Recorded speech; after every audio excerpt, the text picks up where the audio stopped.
Imaginen esto por un momento. Cáncer agresivo, la peor calificación, Gleason 10/10, ya esparcido, con metástasis en 5 órganos y huesos. Un pronóstico que, bueno, suena básicamente a final del camino.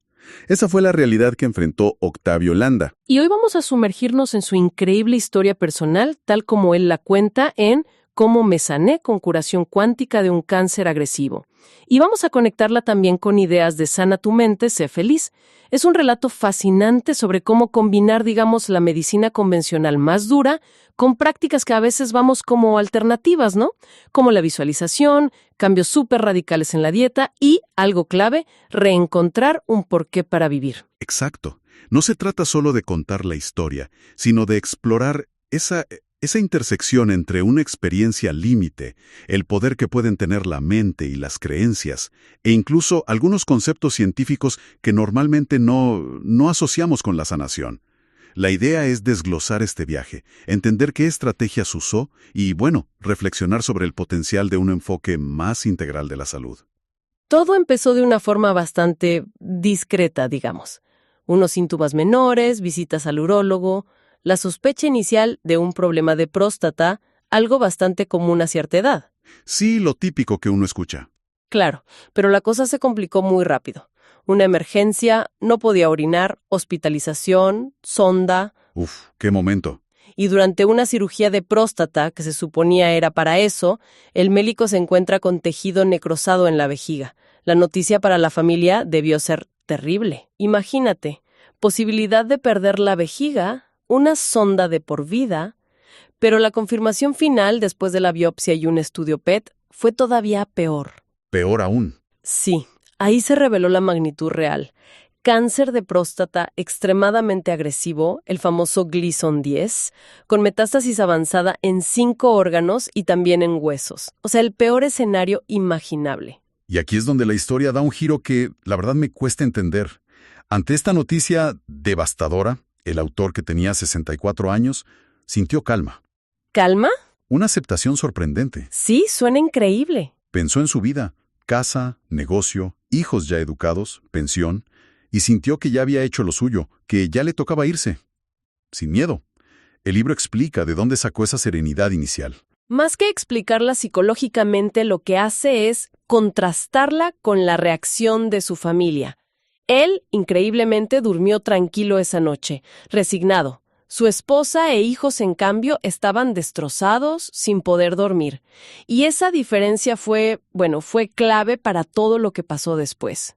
Entiendo. Entonces, no fue el diagnóstico en sí lo que le dio la vuelta, sino ver cómo afectaba a los suyos. Precisamente. Al día siguiente le llovieron mensajes de sus hijos. Papá, te necesitamos, eres nuestro pilar, no me imagino la vida sin ti. Eso, según cuenta él, fue el verdadero shock emocional. Ahí fue que cayó en cuenta de que su familia no estaba lista para dejarlo ir. Y de ahí nació un deseo muy, pero muy fuerte de vivir. Su motor cambió completamente, de la resignación a la lucha por ellos. ¡Qué fuerte! Un cambio de 180 grados impulsado totalmente por el amor familiar. Pero eso lo dejó con una pregunta gigante. ¿Y ahora qué hago? Si su estilo de vida anterior, que él consideraba sano, no fumar, no beber, ejercicio, no lo había protegido, ¿qué podía hacer diferente para curarse? Y ahí empezó la búsqueda. La búsqueda activa de respuestas arrancó con un libro que le regaló su hija mayor. Las 9 claves de la curación natural del cáncer y otras enfermedades, de la doctora Kelly A. Turner. Ella es una especialista en oncología integrativa. O sea que combina lo convencional con lo complementario, ¿no? Exacta. Terapias como nutrición, mente-cuerpo, y estudia casos de lo que llama remisión radical. Son personas que superan pronósticos terribles, contra todo pronóstico médico. Eso seguro le dio una pista, una dirección. Y por lo que cuentas, se tomó la investigación muy en serio, ¿verdad? No fue de buscar remedios mágicos en Internet. Para nada. Se puso súper riguroso. Decidió leer solo libros de autores serios, profesionales reconocidos, investigando quiénes eran, qué habían hecho. Evitó la información superficial de la web. Habló con distintos médicos, alópatas, alternativos, notando que había muchas contradicciones y, como él mismo dice, detectando algunos charlatanes. Leyó más de 30 libros. Más de 30 libros. Sí. Y el concepto de remisión radical le impactó tanto que lo llevó a explorar temas que uno no esperaría, como la física cuántica, buscando entender más a fondo. Fascinante esa transformación de paciente casi resignado a investigador súper activo. Entonces, con esa nueva motivación y todo ese conocimiento acumulado, ¿cómo lo puso en práctica en su día a día? Porque entiendo que desarrolló una rutina muy estructurada. Sí, totalmente. Y podemos agrupar sus prácticas clave. Primero, un cambio fundamental de mentalidad y de ambiente en casa. Tomaron la decisión consciente en familia de no hablar negativamente de la enfermedad, de fomentar el pensamiento positivo, mantener la normalidad hasta donde fuera posible. Querían crear una atmósfera de esperanza, no de duelo anticipado. Eso ya es un gran paso. Luego, algo que suena casi poético, la conexión con la naturaleza, los amaneceres. ¿De dónde sacó eso? Se inspiró en un caso del libro de Turner, de un japonés que aparentemente sanó contemplando amaneceres. Así que él empezó a levantarse 45 minutos antes del alba todos los días solo para ver salir el sol. Lo describe como una experiencia casi espiritual, de conexión profunda, de apreciar la belleza gratuita de cada día. Además, claro, del aire más puro, la calma. Me imagino la paz de ese momento. Y lo complementaba con caminatas diarias, de al menos 30 minutos en cuanto tuvo el permiso médico. Bien. Y llegamos a una de las partes centrales de su método, la introspección profunda o visualización. Él era bastante escéptico con la meditación tradicional al principio, ¿cierto? Muy escéptico. Ya lo había intentado antes para la hipertensión y no le había funcionado. Le parecían muy comerciales esas instrucciones típicas de poner la mente en blanco o calmar la mente de mono. Así que su enfoque fue diferente. No buscaba el vacío mental, sino concentrarse muy intensamente en una idea y, sobre todo, y esta es la clave, evocar un sentimiento muy fuerte, muy positivo asociado a esa idea.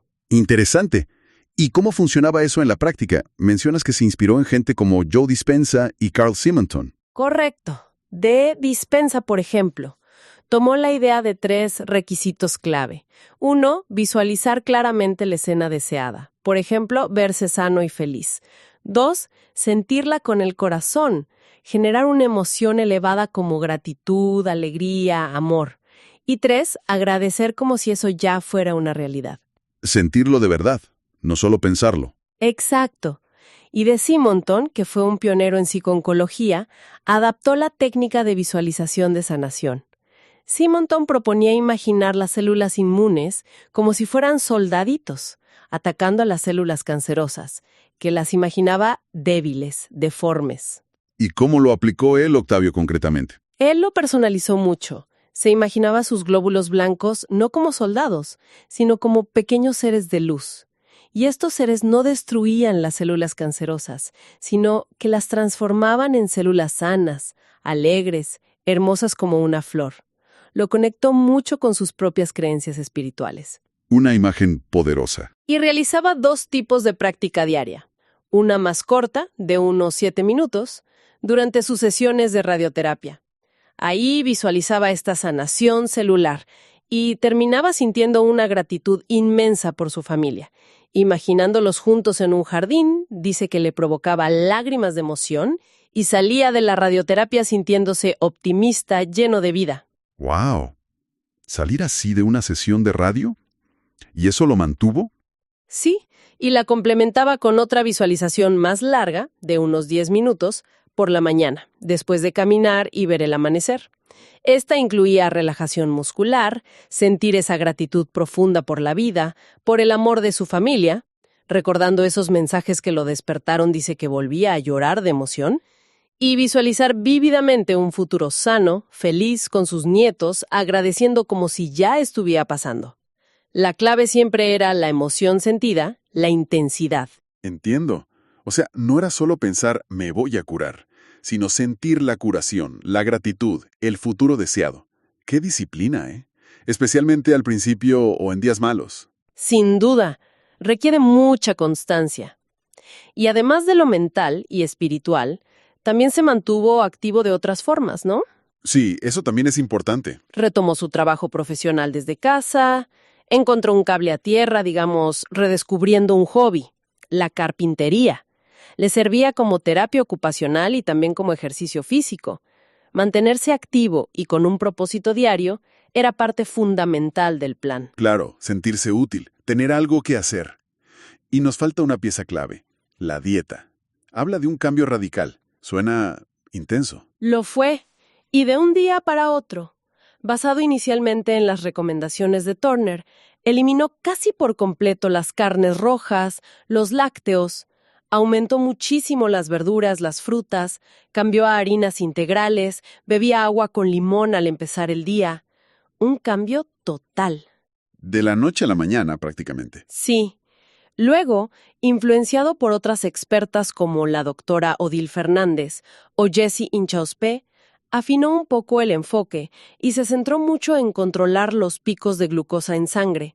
La idea es reducir la inflamación interna, que estas autoras consideran un factor clave en muchas enfermedades crónicas, incluido el cáncer.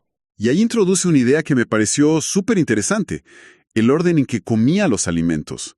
No solo qué comer, sino cuándo. Exacto, la secuencia que seguía era: primero, la fibra, verduras crudas, frutos secos como almendras. Después, la proteína y la grasa, pescado, pollo, huevo. Luego, los almidones, arroz, pasta, papa. Y al final de todo, los azúcares, fruta, postres. ¿Y cuál es la lógica detrás de eso? La explicación es que la fibra que comes al principio crea como una especie de malla en el sistema digestivo que ralentiza la absorción de los azúcares y almidones que vienen después. Esto evita esos picos bruscos de glucosa en sangre y además te da más saciedad. Él empezaba sus comidas principales con unas 5 almendras y una ensalada pequeña, muy simple. Suena lógico, sí, pero requiere estar muy consciente de lo que uno come y cuándo. Ahora, es importante lo que él mismo recalca, ¿no? Esto es su experiencia. Absolutamente crucial. Él insiste una y otra vez. Esto es lo que le funcionó a él, en su cuerpo, en sus circunstancias. No es una receta médica universal. Aconseja siempre consultar a profesionales de la salud. Él aboga por lo que llama medicina interreal. ¿Qué significa eso exactamente? Usar lo mejor de la medicina convencional. Él siguió su tratamiento de radioterapia, por ejemplo, pero combinarlo con enfoques complementarios que resuenen con la persona, que la empoderen, y subraya la importancia de confiar en tu médico. Él mismo cambió de doctor hasta que encontró uno que, si bien no necesariamente creía en todo esto, al menos apoyaba su enfoque integral y estaba dispuesto a trabajar en equipo. Y también escuchar la propia intuición. Muy importante eso del equipo médico. Bueno, hemos visto el qué hizo todo este método multifacético. Ahora, la parte que a mí me genera más curiosidad es el cómo y el por qué. Cómo alguien con una mentalidad que describes como inicialmente crítica, escéptica, llega a integrar prácticas como la visualización, con conceptos de física cuántica. ¿Cómo se construye ese puente mental? Mira, creo que su escepticismo inicial se fue, digamos, suavizando a medida que encontraba autores creíbles, médicos, científicos, que respaldaban esta conexión mente-cuerpo, a menudo desde su propia investigación o incluso experiencia personal. No fue un acto de fe ciega de la noche a la mañana. Fue más bien una decisión de probar algo que parecía tener cierto fundamento y respaldo, aunque estuviera fuera del estrictamente convencional. Y al ver resultados, me imagino. Claro, al empezar a sentirse mejor, al ver cambios, su convicción creció. Pero es clave entender esto. Él no lo ve como alternativo en el sentido de rechazar lo convencional. Él siempre habla de integral, de sumar herramientas, no de reemplazar. Entendido. Y ahí es donde entran estos conceptos como la física cuántica, que para mucha gente suena, muy lejano de la biología o la medicina. ¿Cómo los conecta él? ¿O cómo los entiende? Él los utiliza más como analogías o como marcos conceptuales para intentar entender su propia experiencia, no tanto como una explicación científica directa y comprobada de su curación. ¿Se entiende? Sí, como una forma de darle sentido. Exacto. Por ejemplo, la idea de que la materia es en un 99.9% espacio vacío y energía, o la famosa fórmula E igual a mc cuadrada. Le sugerían que en el fondo todo es energía vibrando a distintas frecuencias. Menciona también los fractales, ¿Los patrones estos que se repiten en la naturaleza? esos mismos, como ejemplo de patrones simples que generan toda la complejidad que vemos, conchas, raíces, rayos. Para él, esto insinúa que quizás hay una inteligencia o una fuerza subyacente en el universo que opera con códigos simples, buscando eficiencia. Y luego está el famoso efecto observador de la cuántica. Claro, la idea de que el simple acto de observar, de medir, influye en cómo se comporta la energía, si es partícula u onda. Él lo interpreta de una forma bastante radical, como una posibilidad. Podría ser que nuestra atención enfocada, nuestra intención, como la que él ponía en sus visualizaciones, pueda influir en la energía de nuestro propio cuerpo, en nuestras células. Ojo, no lo afirma como un hecho científico probado para la sanación humana, sino como una posibilidad inspiradora que, para él, encajaba con su experiencia de que su mente sí parecía estar afectando su cuerpo. Es un salto conceptual grande, pero entiendo cómo le pudo servir para darle un marco, una especie de lógica, a lo que estaba sintiendo y haciendo. ¿Y cómo encaja aquí la biología de las creencias de Bruce Lipton? Ese sí es un campo más cercano a la biología. Encaja perfectamente. Lipton, que es biólogo celular, argumenta, y esto sí tiene más base experimental, que las células responden a las señales de su entorno.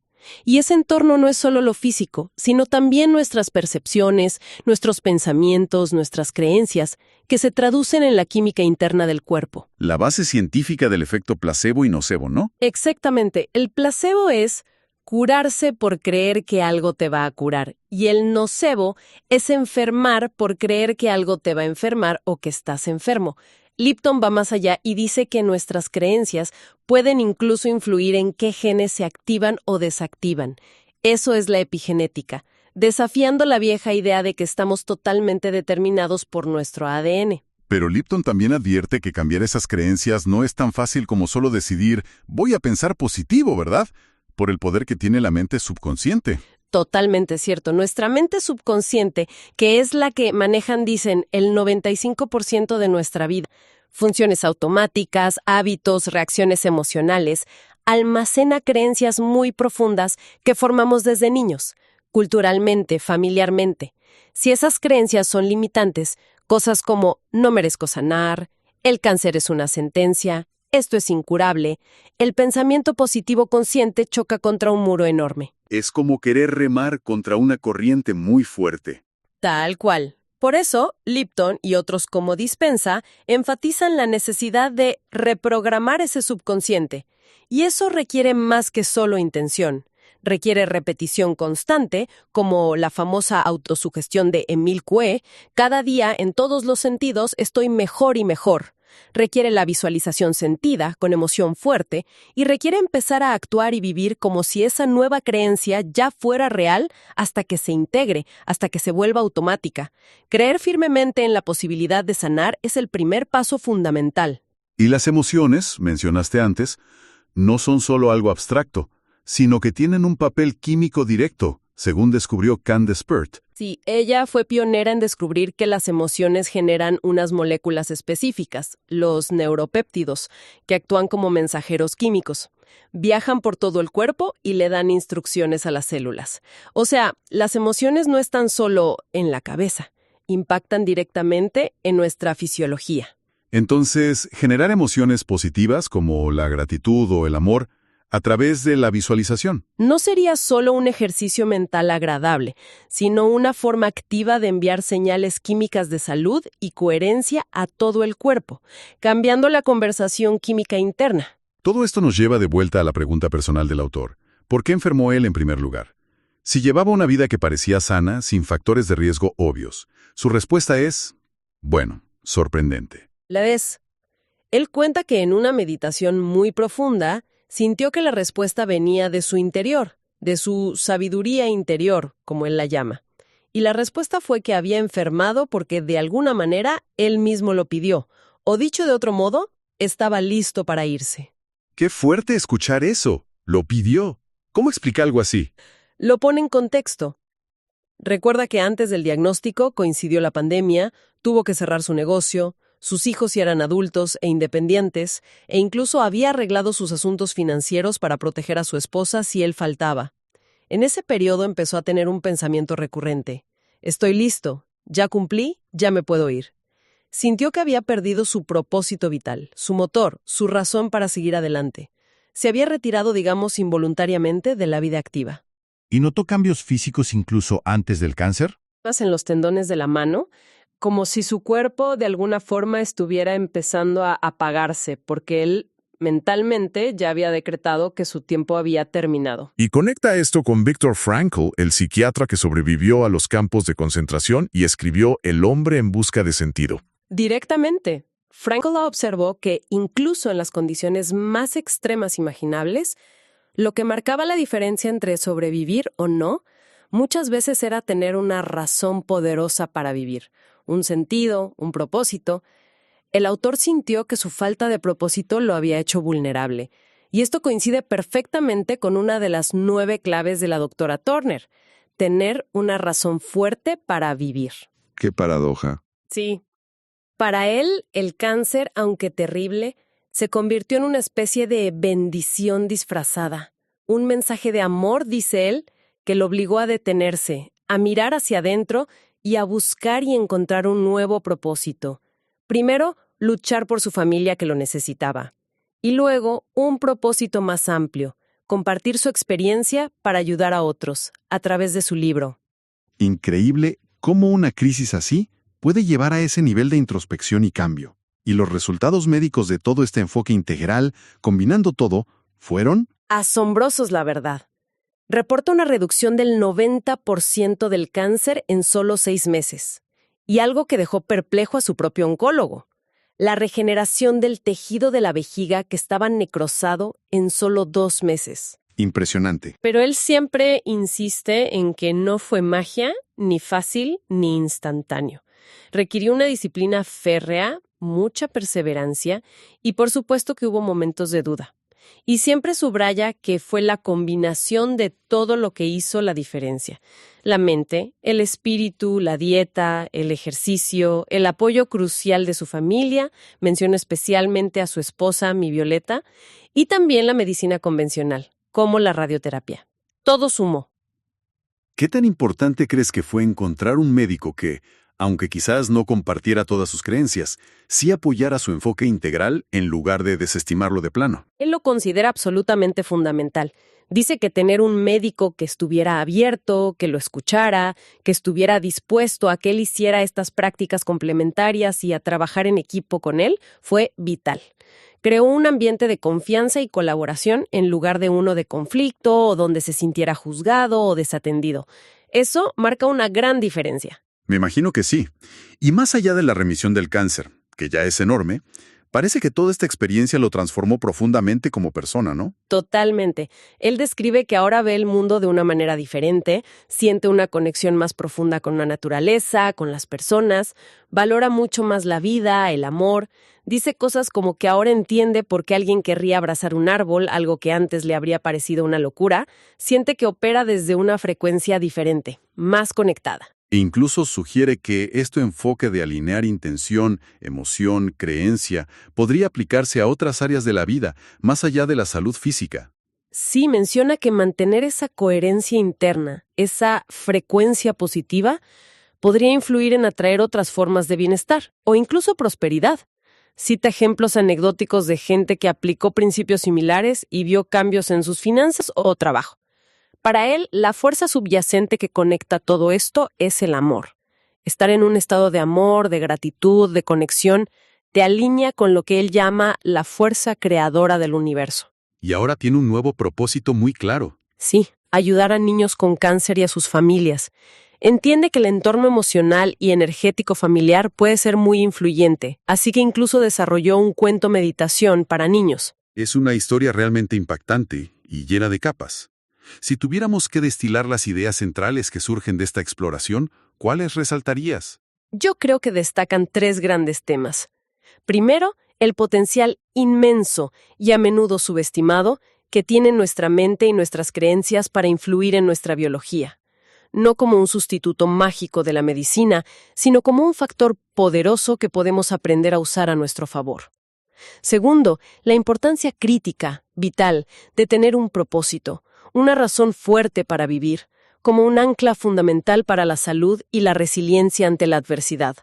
Y tercero, el valor enorme de un enfoque de medicina integral, uno que combine inteligentemente lo mejor de la ciencia médica con prácticas que nutren la mente, el espíritu y el cuerpo de forma holística, tratando a la persona completa. Y las analogías con la física cuántica, aunque sean eso, analogías. Sirven como metáforas intrigantes, ¿no? Que nos invitan a pensar sobre esa posible conexión profunda entre nuestra conciencia, nuestra energía interna y la realidad que experimentamos. Todo esto nos deja pensando, inevitablemente, si, como sugiere esta experiencia personal y la ciencia que empieza a explorarlo más en serio, nuestras creencias más profundas, esas que a veces ni siquiera reconocemos conscientemente, y el enfoque de nuestra mente, pueden realmente modelar nuestra salud y quizás hasta las circunstancias que vivimos? ¿Qué creencia arraigada, tal vez una que damos por sentada como la realidad, podría estar operando silenciosamente en nuestra propia vida, limitando nuestro bienestar o nuestro potencial sin que nos demos cuenta? ¿Y qué pasaría si dirigiéramos conscientemente nuestra intención y nuestra emoción con la misma disciplina y convicción que describe esta historia? Es una pregunta, bueno, poderosa para llevarnos a casa y reflexionar. Gracias por escuchar el audiolibro Cómo me sané de un cáncer agresivo. Para más información y recursos que te puedan ayudar, visita la página octaviolanda.com. Que tengas un excelente día.